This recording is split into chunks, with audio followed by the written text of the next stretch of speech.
Саламатсыздарбы? Бүгүнкү сабагыбыздын темасы эрк. Эрк жөнүндө жалпы түшүнүк. Биз турмушубузда адамдар кандай иштеп, кандай окуп, кандай эс алып, сүйүктүү ишин кантип аткарып жаткандыгын байкайбыз.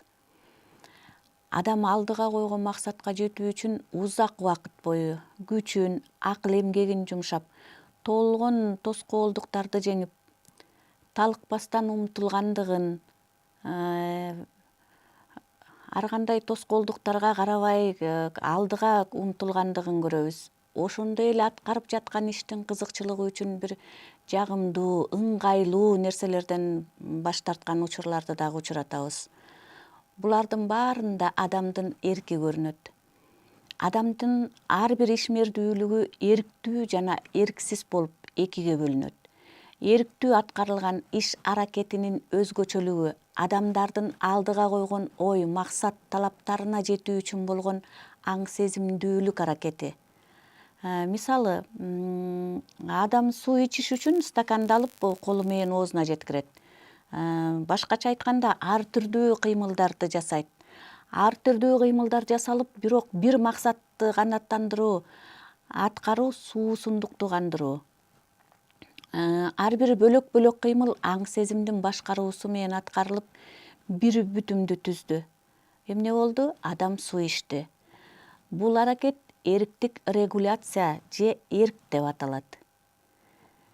Эрк адамдын алдыга койгон максатына жетүү үчүн тышкы жана ички кыйынчылыктарды жеңүүгө болгон аң-сезимдүү жүрүш-турушу жана ишмердүүлүгү дейбиз. Эрктин негизги функциясы жашоодогу тоскоолдуктарды жеңүүдө аң-сезимдүүлүк менен аткарылган активдүү кыймыл. Эрктин ушундай талаптарына, көрсөткүчтөрүнө байланыштуу активдүү жана тоскоол болуучу болуп бөлүнөт. Эрктин табиятын түшүндүрүүдө эки карама-каршы агым жатат. Кээ бир окумуштуулар эрк айлана чөйрө жана мээнин иш-аракети менен байланышпайт деп эсептешкен. Эрк адамдын бөлүштүрүүчүлүк функциясын аткарат. Ал аң-сезимдин жогорку кыймылы. Эрк эч нерсеге баш ийбейт. Ал эркин дешкен. Алардын ою боюнча адам эч нерсеге баш ийбейт, эч нерсе менен эсептешпейт. Өзүнө кандай ыңгайлуу болсо, ошондой иш аткарышы мүмкүн. Эркин деген философиялык көз караштарды адамдын жасаган иш-аракеттеринин баардыгы эркин дегенди түшүндүрөт. Бирок бул көз караш адамдын коом менен эсептешпеген жүрүм-туруму моралдык жана укуктук талапты бузгандык болуп эсептелет. Бул көрүнүш коомго, коомдун талабына туура келбеген терс көрүнүш.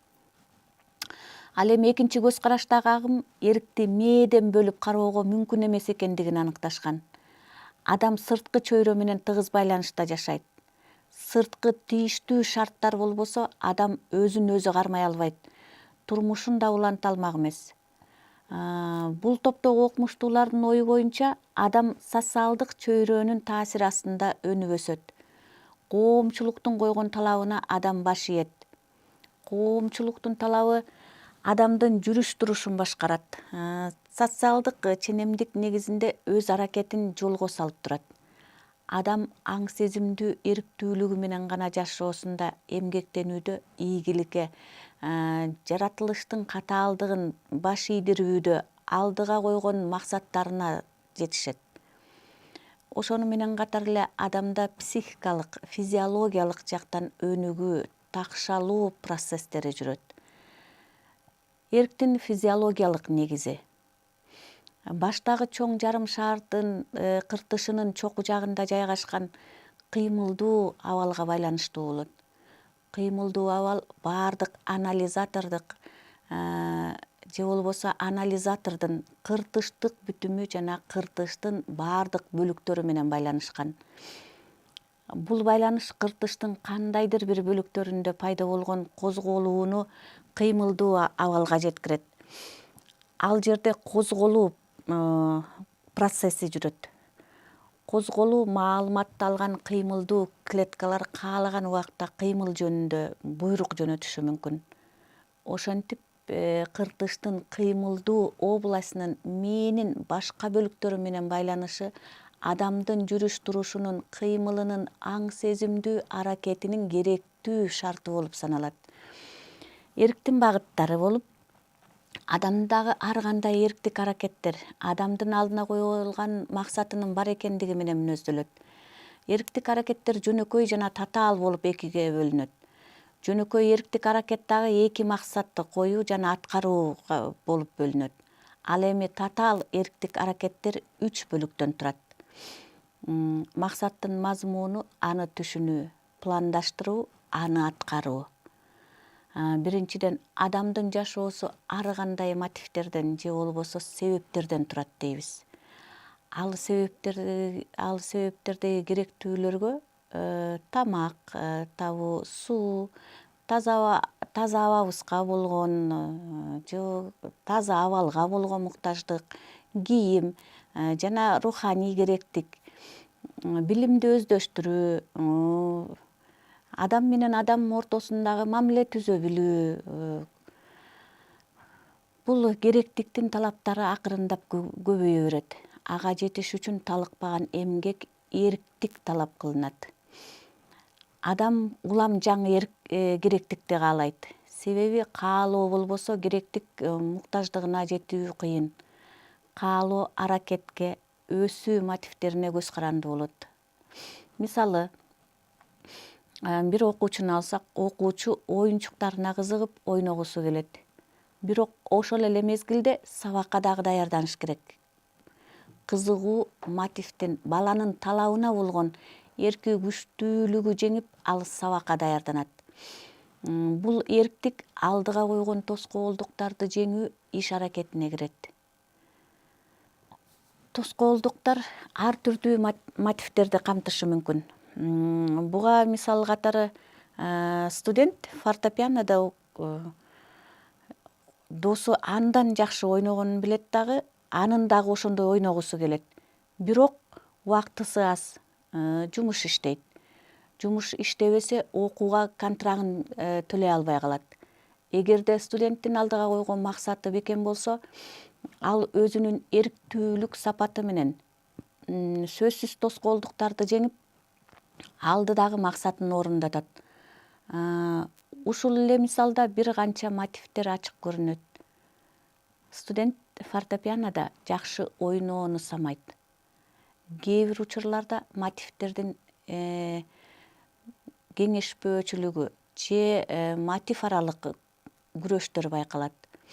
Мисалы, ошол эле студент дейле, концерттен кийин музыкант болбой эле ырчы болгусу келип калат. Бул көрүнүш мотивтердин ортосунда күрөштү пайда кылат. Ошол мотивтердин күрөшү иш-аракеттин максатын аныктоого, акырында чечим кабыл алууга алып келет.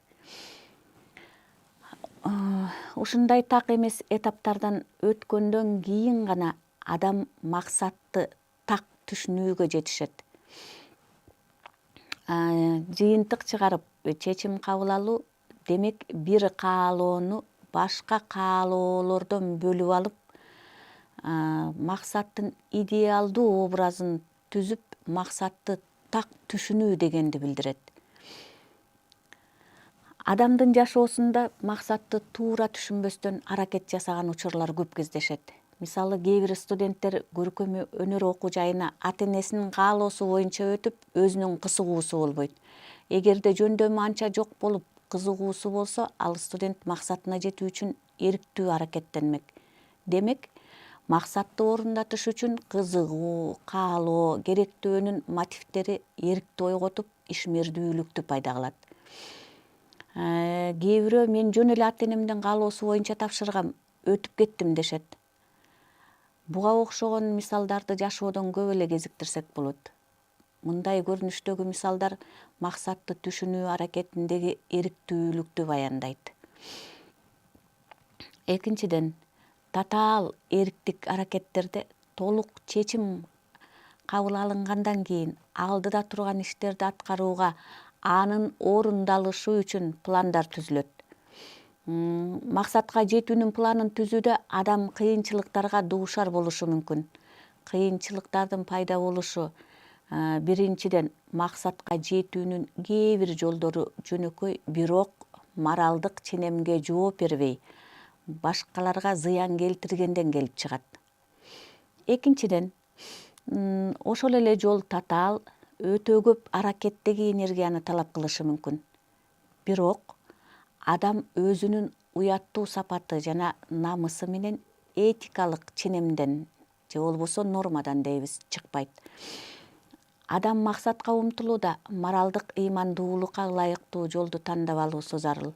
Ошондуктан бала чактан ыймандуулук, адамгерчилик, адеп ахлактык сапаттарда тарбиялоо улуулардын, педагогдордун түздөн түз милдети.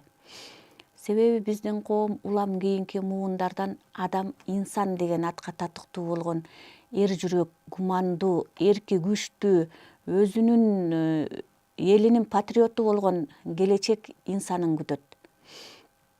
Ал эми үчүнчүдөн, алдыда турган максатты пландаштыргандан кийин аны аткаруу жолу аныкталат.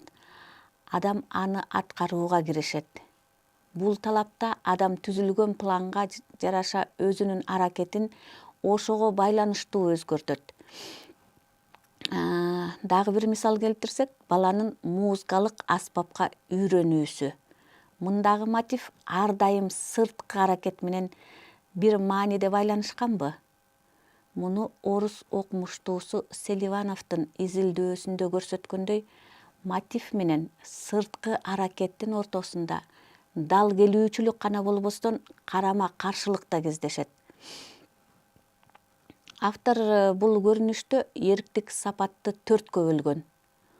Оң нравалык мотивдер биринчиси, экинчиси терс нравалык мотивдер, бул нравага жооп бербеген аракеттер деп айкалат. Үчүнчү, адам оң нравалык мотивден алыстап, түрдүү себептер менен нравасыз аракеттерди жасайт. Ал эми төртүнчүсү, максаттардын кызыкчылыгы үчүн жасалган терс мотивдер. Бул терс мотивдердин сырткы жүрүм-турумдан анча байкалбашы. Жогоруда көрсөтүлгөн эрктик сапаттардын ар кандай мотивдерде жекече адамдык сапатына, анын өзүнүн кызыкчылыгын, коомдун, башка адамдардын кызыкчылыгынан өйдө койгондугунан келип чыгышы мүмкүн. Ошондуктан адамдын жашоодогу закон ченемдүүлүгү анын адамдык сапаты эсептелет.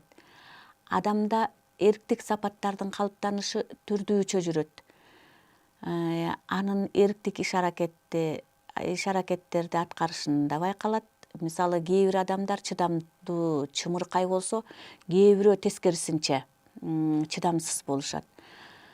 Ушундай психологиялык касиеттеги көрүнүштөр ар түрдүү жана ар дайыма байкалып турат. Адамдагы эрктик аракеттин оң жана терс жактарын мүнөздөө көптөгөн багыттагы иш-аракеттен билинет. Мындай сапаттар көп байкалбаганы менен өтө көп. Бирок негизги сапаттарын бөлүп көрсөтсө болот. Биринчи өз алдынча, экинчи чечкиндүүлүк, үчүнчү туруктуулук, төртүнчү эрдик, тайманбастык, бешинчи өзүнүн кызыкчылыгын башкалардан кийин коюу, алтынчы өзүн өзү токтото билүү же болбосо кармануу. Өз алдынча кандайдыр бир чечим чыгарууда же кабыл алууда эрктик аракеттин мотивинде көрүнөт.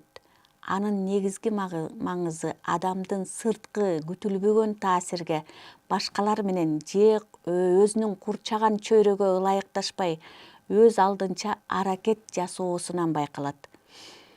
Мында анын ишеними, билими аракеттенүүсүнө таасир берет. Буга карама каршы турган сезимдин тескери касиети болуп саналат. Бирок адам өзүнө өзү ишенсе, тескери сезимге алдырбай, өз алдынча аракетин улантып, аткара турган ишин аягына жеткирет. Экинчиден, чечкиндүүлүк. Ар бир адамда боло бербейт. Бекеринен кыргыздын аксакалдары кичүүлөргө бата бергенде чечкиндүү бол, өткүр бол деген сөздү кошпосо керек. Чечкиндүүлүк адамдын өз убагында негиздүү, жеткиликтүү аткарган жөндөмдүү иш-аракети. Алдыга койгон максатына жетүү үчүн чечкиндүү эрктин сапаты сөзсүз керек.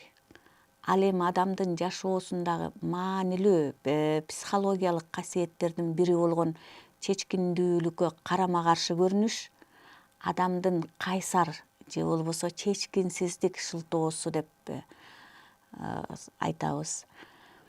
Үчүнчүдөн, туруктуулук сапаттагы адамга чечкиндүүлүк сыяктуу эле ойлонулуп пландаштырылган максатты ийгиликтүү ишке ашырууну камсыз кылуучу дээрлик маанилүү бир эрктик сапат болуп саналат. Туруктуулук көптөгөн талыкпаган күч кубатты талап кылат. Адам белгилеген бир максатына жетүү үчүн кыйынчылыктарды жеңип талыкпай аракеттенет. Ар кандай тоскоолдуктар аны коркута албайт. Туруктуулук өжөр адамдан айырмаланат. Төртүнчүдөн, эрдик, тайманбастык сапат өзгөчө эркек балдарда байкалат. Бала кезинен калыптанып келе жаткан тайманбастык сапат чоңойгондо ого бетер алдыга үндөп эрдикти, тайманбастыкты көрсөтүүгө аракеттенет. Мындай сапаттуулук көбүнчө патриоттук сезимде билинет. Эрки күчтүү, тайманбас патриот өз эли, жери үчүн жанын аябайт. Мындай адамдардын көпчүлүгү лидер боло алат. Бешинчиден, өзүнүн кызыкчылыгын башкалардыкынан өйдө койгон адамдын эрктик сапаты коомдогу терс көрүнүштөрдүн бири.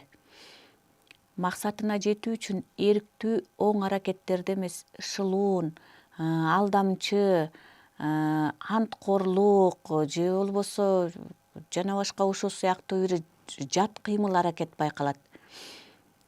Алтынчы дейли, өзүн өзү токтото билүү, эрктин жогорку деңгээли. Мындай эрктик сапат ар бир адамга керектүү. Себеби адам өзүн курчап турган чөйрөдө көп тоскоолдуктарга, ар кандай мүнөздүү, темпераменттүү адамдарга кездешет.